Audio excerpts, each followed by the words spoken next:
Hello everybody, I hope you are doing well. Today we'll talk about how to fix or how to solve the problem of desktop. On the application of Royal Maps app, we go to settings.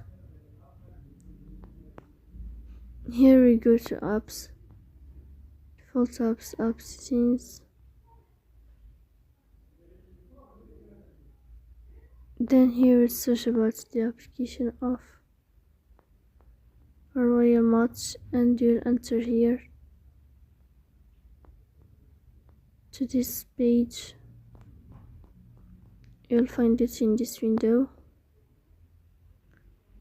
Then we click on first stop and we click OK.